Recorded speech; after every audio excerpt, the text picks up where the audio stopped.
I invite our guests, Raghav ji, Manoj ji, the Dean students, Professor Sivakumar, and our joint Registrar, Colonel Jayakumar, on the dais.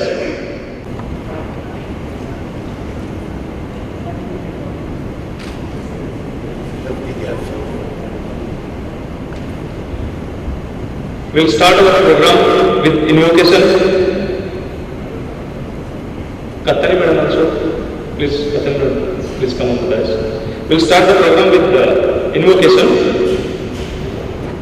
by Sandra. Yes, Sandra.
Thank you, Sandra. Please take your chairs.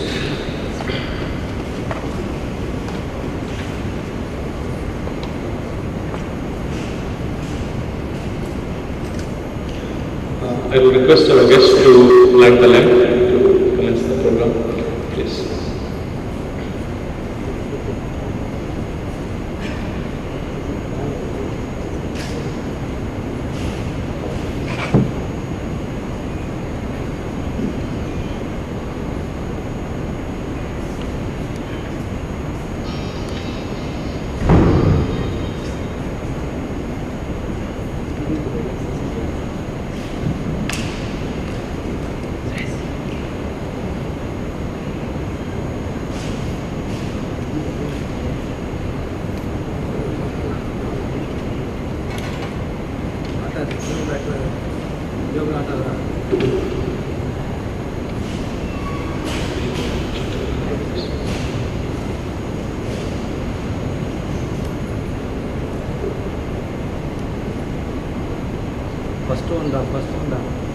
First leg is this.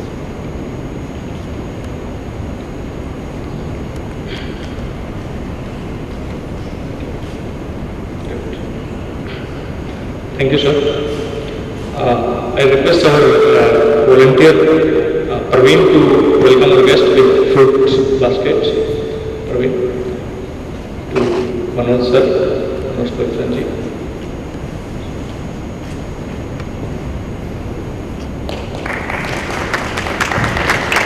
To Raghav Srinivasan ji. And Praveen give to Katyayini madam, our yoga teacher. And now Jay sir, welcome Dean sir, Professor Sivakumar. And now Praveen, welcome Jay sir, and Jayakumar. Thank you. Indeed, as a nation, it is a matter of pride for us that yoga holds its long time due universal acceptance and appraisal, with the support of 177 countries to the resolution of United Nations General Assembly on 11 December 2014 to proclaim 21st June as International Day of Yoga. While introducing the proposal to United Nations, our Honorable Prime Minister Narendra Modi said, and I quote, "Yoga is an invaluable gift from our ancient tradition. Yoga encourages unity of mind and body, thought and action. As holistic approach that is developed for our health and our well-being. Yoga is not just about exercise.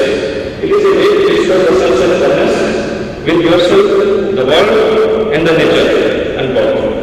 The resolution notes the importance of individuals and populations making healthier choices and following lifestyle patterns that foster good health. I invite my co-host, Dr. Subha, to welcome our speaker first.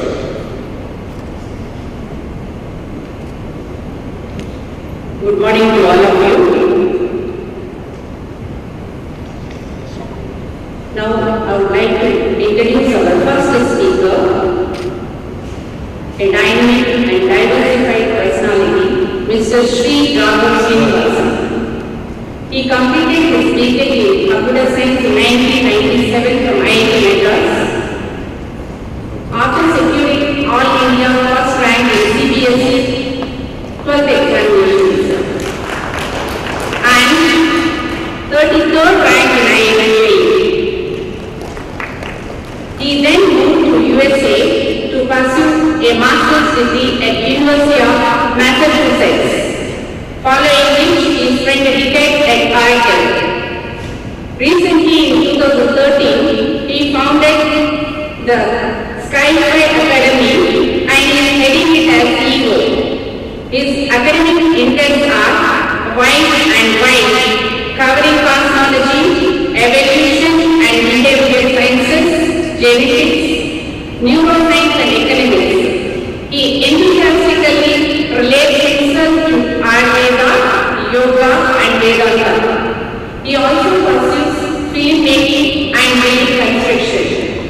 Long and short, his mission statement is teach, inform, entertain and improve the lives of as many as possible using what I have learned from science, philosophy and life. Today he will speak to us on yoga, Baloney, Elixir art science.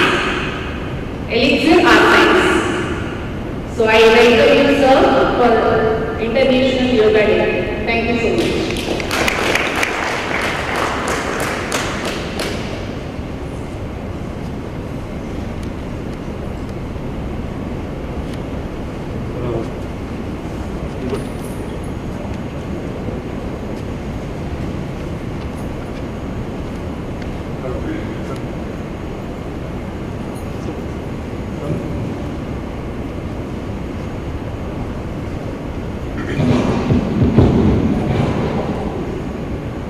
Thinkers of IIT Madras, good morning. What do you want to be?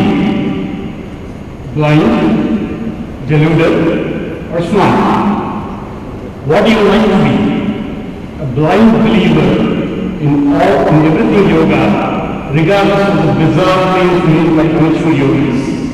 Or do you want to be a deluded pseudo-intellectual who stays away from yoga, shuns everything yoga, just because it originated in ancient India, not made by modern science, without ever trying it at all, without bothering to know more about it? Do you want to be that? Or is there a middle path? Do you want to approach yoga through the power of modern science? I'll tell you a story. I know a senior citizen and businessman not far away from here who got married in his 20s. Shortly after, he developed blood pressure. Please remember, correlation and causation are different.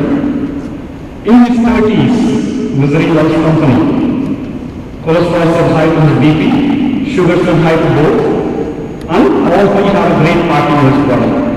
He consulted doctors, began medication, and what became a series of life events. 3 decades, he was on a lot of medication. Suddenly, thanks to the internet, there are so many smart bloggers out there who know everything about yoga, right? They told him, "Tu ki podum matre." He was inspired. What did they say?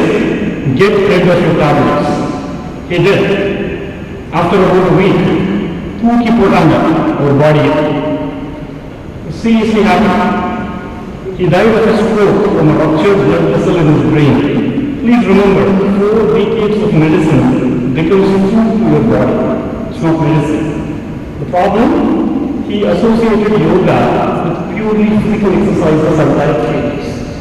Yoga is much more than that. In fact, the very first step of yoga advises you to have what is called moderation. He didn't live by that, he died by that. On the other hand, thanks to the proliferation of yoga in the West, especially in the 20th century, the West has patronized yoga. So much so that it has become diluted, corrupted, and commercialized. There are students who practice yoga for 6 months before talking about nadis and chakras and kundalini rising. Right? If you are an intellectual, your BP should rise on hearing this, not kundalini. If you haven't heard, there is a new yoga studio in New York already. Please don't imagine a group yoga session of new people doing Shirsasana. Impossible, right? This is the height of commercialization. This is one extreme. As an intellectual, you are justified to stay away from yoga, hearing all this. Isn't there a middle path? Should science be used to win yoga? The bigger question, can science win yoga? Can science and yoga work together, complementing each other, augmenting each other, improving each other? That will be the topic of today's lecture. Thanks to patronizing by the West, science has already started beating yoga. Yoga says, for example, can yoga give cardiovascular benefits? What do you all think? Something that goes from intense running and jogging, you end up with acting like a dog, your heart and lung function go up. Can yoga give you the benefit? Anyone who thinks yes, please raise your hand. Yoga says so. So a study was conducted at the Indian Army. 2 groups of people. One group went through conventional exercise, the typical military training that you see. The other group did Surya Namaskars, the warrior pose, which is supposed to be strengthening your bones and muscles, and a few calming asanas. After about a month, what did they find? The cardiovascular benefits of the yoga group was exactly similar to the group that did conventional exercise. But even better, the group that did yoga had a perceived exertion which was much lower.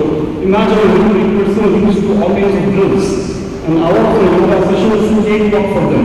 But guess what? You get the same benefits with minimal exertion. Not just that. Despite the intense exercise, most military people are under constant stress. Imagine, the life will be taken anytime. With yoga, not only did their cardiovascular conditioning improve, their heart rate came down.